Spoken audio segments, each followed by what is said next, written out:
আসসালামু আলাইকুম, কেমন আছেন সবাই? এখন যে গরম পড়েছে আর এই গরমে সবচাইতে মজার পুডিং হলো ডাবের পুডিং। আর একেবারে সহজ উপায়ে ও কম সময়ে বানিয়ে দেখাবো একেবারে প্লেন ডাবের পুডিং। এই তো প্রথমেই চুলায় একটা বাটি বসিয়ে 2 কাপ ডাবের পানি দিয়ে 2 টেবিল চামচ চিনি দিয়ে এরপরে 1 চা চামচ আগার আগার দিয়ে দিলাম। আর এইটা সব সময় মনে রাখবেন 2 কাপ পানির জন্য 1 চা চামচ আগার আগার দিতে হবে। আমি যখন আগার আগার দিলাম খেয়াল করেছেন আমি একেবারে কিন্তু নিচু করে দেইনি, একটু উঁচু করে দিয়েছি। আর আপনারাও একটু উঁচু করেই 1 চা চামচ আগার আগার দেবেন। সবকিছু দেওয়া হয়ে গেলে একটা চামচের সাহায্যে সবকিছুকে নাড়াচাড়া করে দিয়ে চুলাটি অন করে দিলাম। আর এই তো অনেকটাই গরম হয়ে এসেছে। আর এই তো কিছুক্ষণ পর ডাবের পানির মধ্যে খুব ভালোভাবে বলক চলে এসেছে।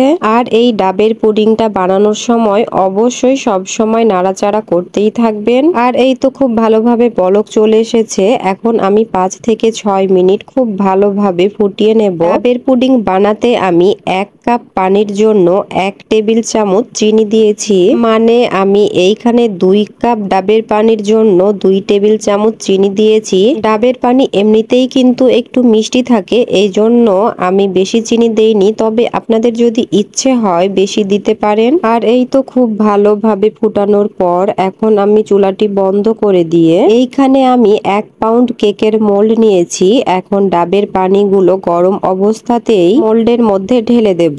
এই ডাবের পানির মধ্যে ডাবের যেই শাঁসগুলো থাকে সেইগুলো দিলেও অনেক ভালো লাগে, তবে সব ডাবের মধ্যে মানে কচি ডাবের মধ্যে কিন্তু শাঁস থাকে না, এই জন্য আমি শুধু ডাবের পানি দিয়েই প্লেন পুডিং বানালাম। এইটাও কিন্তু খেতে দারুণ হয়। আর এই তো আধা ঘন্টা থেকে 1 ঘন্টার মধ্যেই ডাবের পুডিংটা জমে গিয়েছে। আর দেখতেই পাচ্ছেন মাশাআল্লাহ অনেক সুন্দর হয়েছে ডাবের পুডিংটা দেখতে। আপনাদের হাতের কাছে যদি সময় না থাকে তাহলে নরমাল ফ্রিজে কিংবা ডিপ ফ্রিজে রেখেও জমিয়ে নিতে পারেন।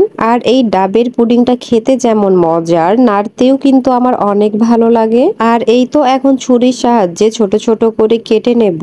এই ডাবের পুডিংটা সত্যি কথা বলতে ঠান্ডা ঠান্ডা খেতে এতটাই মজার, প্রিয়জনেরা যখন বাইরে থেকে গরম থেকে আসবে এই রকম মজাদার ডাবের পুডিং যদি ঠান্ডা ঠান্ডা তাদেরকে দেন তারা তো অনেক খুশি হবে, তার সাথে আপনার অনেক অনেক প্রশংসা করবে। তো এই তো বানানো হয়ে গেল একেবারে অল্প সময়ে ও অল্প উপকরণ দিয়ে মজাদার ঠান্ডা ঠান্ডা প্লেন ডাবের পুডিং।